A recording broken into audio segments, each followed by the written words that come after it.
ಅಮ್ಮೋ ಸ್ವಲ್ಪ ಚಿಕನ್ ಇದೆ, ಏನಾದರೂ ಸ್ಪೆಷಲ್ ಆಗಿ ಮಾಡ್ಕೊಡ್ತೀಯಾ? ಕ್ರಿಸ್ಪಿಯಾಗಿ KFC ಮಾಡ್ಕೊಡ್ತೀನಿ. ಅದೇ ಟೇಸ್ಟ್ ಇರುತ್ತಾ? ತಿನ್ನೋಡು ಒಂದ್ಸತಿ. ಓಕೆ. ನಮ್ಮ ಯಜಮಾನರು ನನಗೋಸ್ಕರ ಮಾಡಿದಂಥ KFC ರೆಸಿಪಿನ ನಾನು ನಿಮ್ಮ ಜೊತೆ ಶೇರ್ ಮಾಡ್ತಾ ಇದ್ದೀನಿ. ಒಂದು ಅರ್ಧ kg ಚಿಕನ್ಗೆ ಸ್ವಲ್ಪ ವಿನೆಗರು, ಸ್ವಲ್ಪ ಸೋಯಾ ಸಾಸು, ಸ್ವಲ್ಪ ರೆಡ್ ಚಿಲ್ಲಿ ಸಾಸ್ನ ಹಾಕ್ಕೊಂಡು ಶುಂಠಿ ಬೆಳ್ಳುಳ್ಳಿ ಪೇಸ್ಟು, ಪೆಪ್ಪರ್ ಪುಡಿ, ಗರಂ ಮಸಾಲ, ಮ್ಯಾಜಿಕ್ ಮಸಾಲ, ಸ್ವಲ್ಪ ಸಾಲ್ಟು ಹಾಗೆ ಚಿಲ್ಲಿ ಪುಡಿ ಇದಿಷ್ಟನ್ನು ಹಾಕಿ ಮಿಕ್ಸ್ ಮಾಡಿ ಮ್ಯಾರಿನೇಟ್ ಮಾಡಿ ಇಟ್ಕೊಬೇಕು. ನೀವು ಬೇಕು ಅಂದರೆ ಮೊಟ್ಟೆ ಕೂಡ ಆ್ಯಡ್ ಮಾಡ್ಕೊಬೋದು. ಹಾಗೆ ಒಂದು ಪ್ಲೇಟ್ ತೊಗೊಂಡು 1 ಕಪ್ ಅಷ್ಟು ಮೈದಾ, ಅರ್ಧ ಕಪ್ ಅಷ್ಟು ಕಾರ್ನ್ಫ್ಲೋರು, ಹಾಗೆ ಸ್ವಲ್ಪ ಗರಂ ಮಸಾಲ, ಸ್ವಲ್ಪ ಪೆಪ್ಪರ್ ಪುಡಿ, ಹಾಗೆ ಸ್ವಲ್ಪ ಚಿಲ್ಲಿ ಪುಡಿ ಹಾಕಿ ಚೆನ್ನಾಗಿ ಅದನ್ನು ಮಿಕ್ಸ್ ಮಾಡಿ ಇಟ್ಕೊಬೇಕು.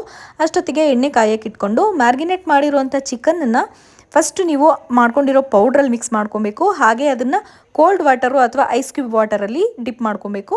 ಮತ್ತು ಅದನ್ನು ನೀವು ಪುಡಿ ಏನು ಪೌಡ್ರು ಮಾಡಿಕೊಂಡಿದ್ದೀರಾ ಅದರಲ್ಲಿ ಡಿಪ್ ಮಾಡಿ ಹಾಗೆ ಎಣ್ಣೆಗೆ ಬಿಡಬೇಕು. ತುಂಬಾ ಚೆನ್ನಾಗಿರುತ್ತೆ. ಒಂದ್ಸಲ ನೀವು ಟ್ರೈ ಮಾಡಿ. ಎಲ್ಲ ಪೀಸಸ್ನು ಇದೇ ಥರ ಮಾಡಿ ನೀವು ಆಯಿಲಲ್ಲಿ ಹಾಕ್ಕೊಂಡು ಚೆನ್ನಾಗಿ ಬಾಯ್ಲ್ ಮಾಡಿಕೊಂಡ್ರೆ ತುಂಬಾ ಟೇಸ್ಟ್ ಚೆನ್ನಾಗಿರುತ್ತೆ. ನೀವು KFCಲಿ ಏನು ಚಿಕನ್ನ ನೀವು ತಿಂತೀರೋ ಅದೇ ಟೇಸ್ಟ್ ಇರುತ್ತೆ. ಒಂದ್ಸಲ ಟ್ರೈ ಮಾಡಿ. ಹಾಗೆ ವಿಡಿಯೋ ಹೇಗಿತ್ತು ಅಂತೇಳಿ ಕಮೆಂಟ್ ಮಾಡಿ. ನೆಕ್ಸ್ಟ್ ವಿಡಿಯೋದಲ್ಲಿ ಸಿಗ್ತೀನಿ. Love you all.